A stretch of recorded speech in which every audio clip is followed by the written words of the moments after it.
We pity him, but we are now used to him.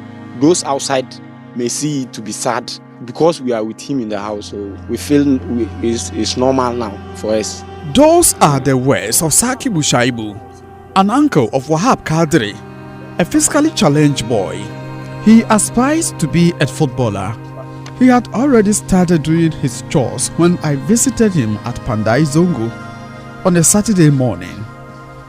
Wahab has both legs and feet twisted and wasted as a result of a tumor he suffered at age 7. He crawls as he does his daily house chores, including washing and bathing in the family's compound house, which has most of its concrete surface removed.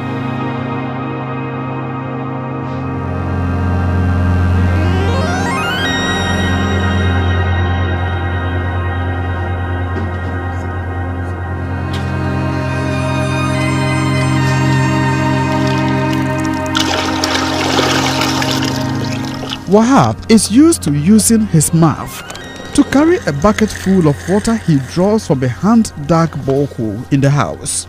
His relatives admit they no longer pity his condition. We have nothing to do, just hoping for the best. Though we feel sad for what has happened, but at the end we can't blame God. God has done it.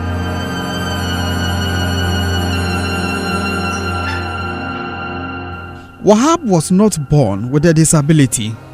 He developed the condition after his parents failed to raise enough funds to treat 2 deadly tumors in his anus. The once abled boy, likened to former Black Stars player Agugu, now crawls around the home as he battling the ailment.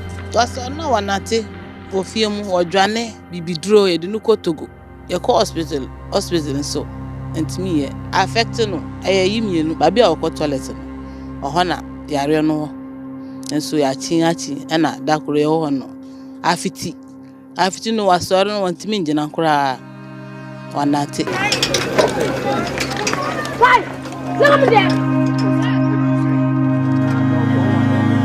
Not only is Wahab's immediate environment hostile, it's unconducive. He is unable to ride his old but wretched tricycle, donated by some philanthropists years back on the streets of Pandai. This is my first time of seeing such a person on the clip. So I'm actually amazed at seeing such a person for the first time. Wahab has never benefited from any government intervention. The District Social Welfare Director, Joseph Isifu, said the District Disability Fund had disbursed funds to some physically challenged persons a few days before my visit.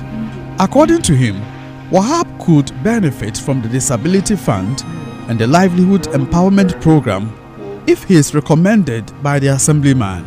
3% of this disability fund for people with disability is there for them to have a livelihood. And secondly, we have the LEAP program, which are targeting for these people to be on livelihood. Just last week, the Assembly Disability disbursed some money to them, to bring them out of the streets, and they will be self-reliant and self-dependent with these monies. So of which that we identify him, make a request, and Assembly support him. Like several other physically challenged persons, Wahab is faced with stigma and discrimination, especially at school. This is contrary to Section 4 of the Disability Act, passed in 2006. He has been complaining bitterly. Sometimes when that happens, because of his physical challenge, maybe they feel that it's not part of them and they take advantage to do certain things that does not augur well, which affects his learning. Stigmatization and sometimes abuse of people living with disabilities are common in the Pandai district. For instance, it took the intervention of Joy News to save a girl born without arms and labeled a river baby from being killed. Joseph Isifu says it is criminal to stigmatize Wahab Kadir and people with disability. Stigma against people living with disability is unfortunate. It's not the fault of theirs that they are disabled. And so if they are living with the able people, we have to accept them. Sensitization is ongoing. so that the people who discriminate will now see them as part and parcel of them. Actually, discrimination against them is a crime. It's not supposed to be so. Computer is an electronic device. Despite the abuse and stigma, Wahab is braving the storm to live his dream of becoming productive. His favorite subjects are core science and ICT. His academic brilliance and ability to dismantle and assemble mobile phones is admired by many, including his teachers. In terms of his academic performance, I think Kadir has not been bad. He's been very good in class. In terms of examination, he performs, which the whole student body and the staff are aware. With me Pasikama, with me second, third, fourth. I grow musu omu bomach suno with me shego. We see I would do phone man or Bibianwa went me your phone.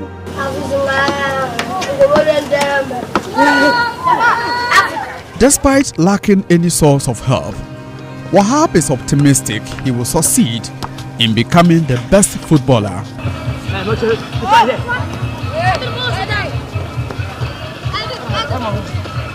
Whilst using his hand, he plays football with other children who have no physical deformities. Football is my future. Because the time that I'm working, they are calling me Agogo. I'm a footballer. So when sickness catch me, that I should forget about the ball. When the sickness gone and I started playing my football, now I hope that it's okay. That's my future.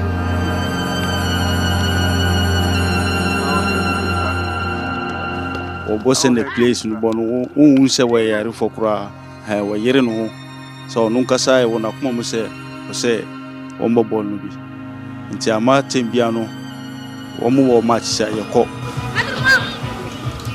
Sulia.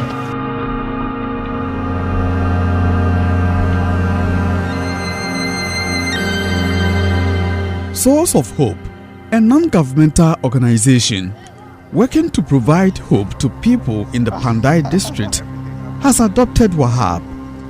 The organization has rolled out a project which identifies, nurtures and trains children in that deprived area to live their dreams through reading, ICT education, among others. Dr. Opokuya Osei-Yeboah is president of the organization. We are dedicated to help uplift him to where he wants to be. And so we have core children that we've identified as part of different clubs. So the reading club, the ICT club, and Wahab is actually one of the children that was selected for the ICT club. Persons like Wahab are eager to succeed, but that can only be achieved when society supports their dreams. From Pandai in the northern region for Joy News, Wahime Teria reporting.